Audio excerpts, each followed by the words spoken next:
Hey guys, welcome back to Shep Talk Review. This time I'm bringing you the first episode of Pennyworth on the Epix channel. Now, before we get into that review, two admin notes as always. First, if you like what you see here, please remember to like, share, and subscribe. It helps the channel out greatly, and of course, I truly appreciate it. And the second announcement, I am doing another giveaway, so please stay tuned to the end where I'll be giving you all the details on that giveaway.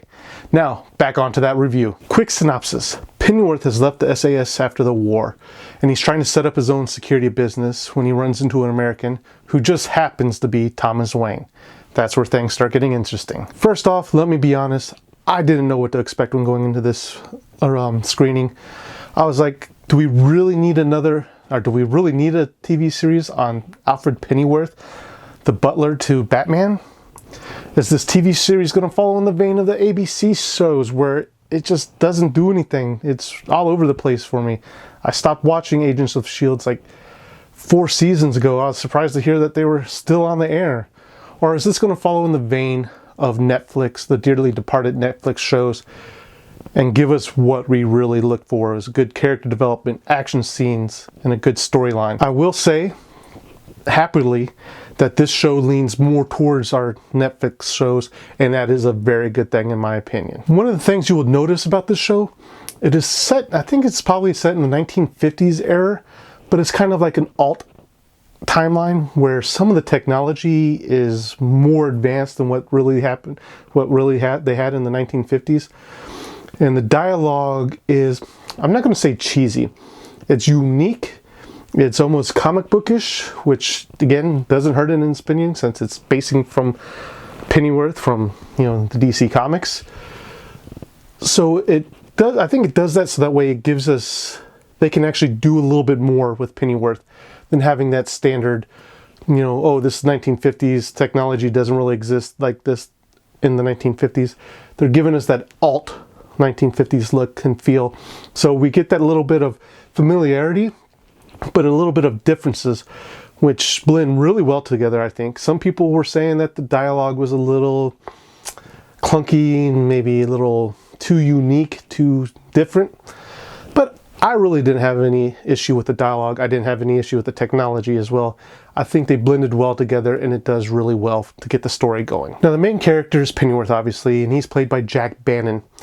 Pennyworth in this case, is kind of a conflicted man. He is someone that did a lot of different things for the SAS during the World War II. And now he's trying to reconcile that while also trying to stand on his own 2 feet and get his security firm up and running. He also plays him really well. Pennyworth is not the complete package. He's suffering PTSD from all the stuff that he's seen and done in World War II.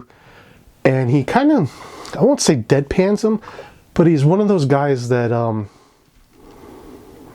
he doesn't really want to do violence to you. But you press his buttons enough and he's gonna end you. He has the set of skills in this TV show that if you anger him or you push him in the wrong direction, be prepared to face everything he has. And that's a good thing. Jack Bannon, I think, does a fantastic job of playing Pennyworth, especially with the way they seem to be going in the direction with him. He's just kind of a complex character almost in the fact that, again, he just wants to move forward in his life and just be a security guy, have the security foundation. And then things just don't seem to be going his way, and he goes down a road that he didn't really expect us to at the beginning of this episode. Now on to, I won't say the second main character. Her name's Emma Corrin. She plays Esme, who is pretty much the love interest to Pennyworth. She's an actress, doing dancing on the side to make ends meet, but she's also one of those innocent, doe-eyed girls that doesn't like violence, doesn't like war, doesn't like the people that commit those acts. And so it's a little strange when Pennyworth and Esme meet together and come together because she's believing that in this world that it's your choice to do evil, to do this harm, to hurt other people. Where Pennyworth, on the other hand, is, I went to war, I served my queen, I did what she needed me to do, kind of things. It's not that he loves doing the violence. Again, like I mentioned earlier, he doesn't want to do violence until you push him in that direction to do violence. Actually, I think in the SAS force that he is with, he was one of those people that his soldiers made fun of because he wasn't that, go after the violence kind of guy. So, but again, we get this world of DC Comics. Things are not always going to be on the bright side of life. So Esme comes to the realization, or comes face to face with finding out that just because you believe you want things to happen in a certain way isn't going to really mesh well when those other outside forces come in and invade that space and burst that pretty much innocent bubble.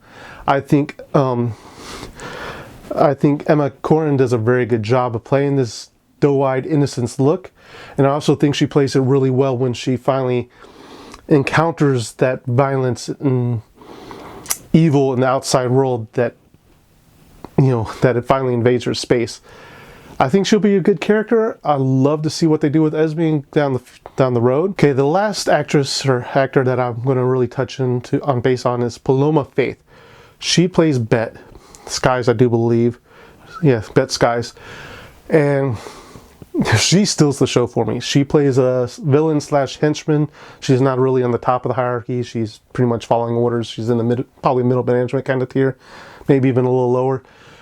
But oh my God, her character, she's just one of those over-the-top villain henchmen, but she steals the scene whenever she's in it. She is not like, oh, I'm big bad. She plays that, she's, hey, I'm here, and please get in the car, or I'm going to kill you kind of mentality. And her comedy timing just is really perfect. I can't say enough. I've never heard of Paloma Faith before this TV show.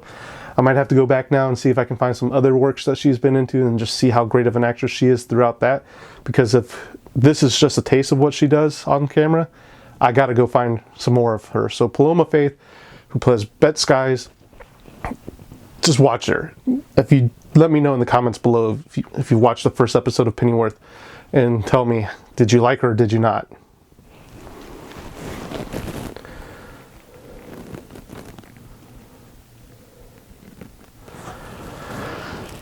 Now, one thing I'll tell you guys is I do like Batman. I've read a lot of his comics, Long Halloween, Hush, and a couple others, but I'm not a Batman aficionado. I do have other friends, and maybe I'll hit them up to get their opinions on, certain storylines and whatnot.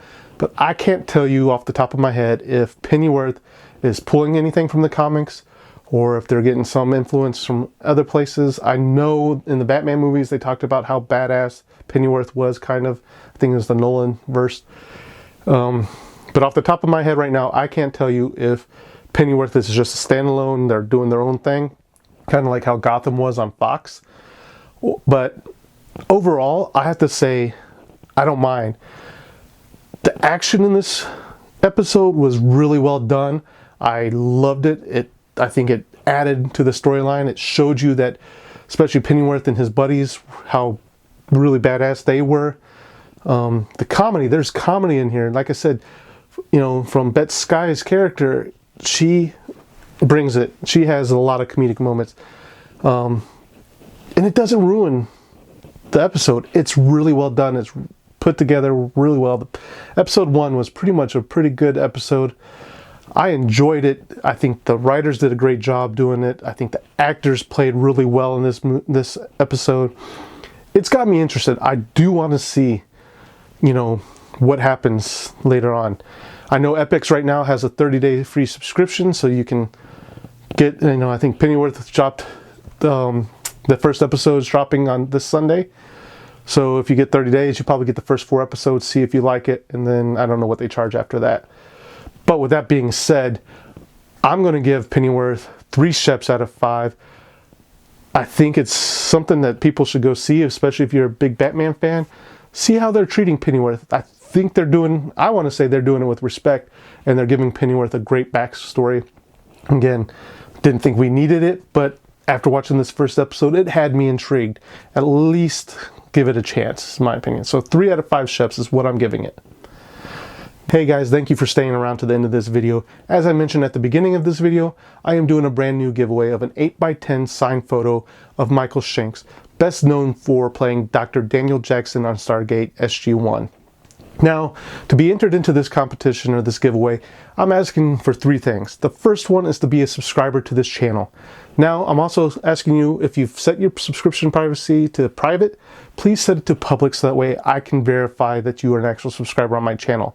If you have it to private, and even if you subscribe to this channel, I can't see it if it's set to private. So I will put down in the description below how to change your subscription privacy to public. The second, please share this video. It does wonders when people share this video and it gets the word out of what I'm trying to do, and I'm trying to build this fan base. The third, comment down below and let me know what your favorite Batman villain is, or maybe even Batman story. So either one.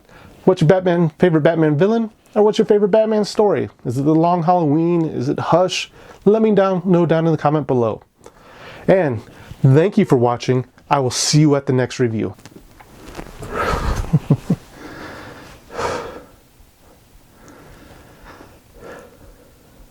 All right. Hey guys, well, actually, you know what?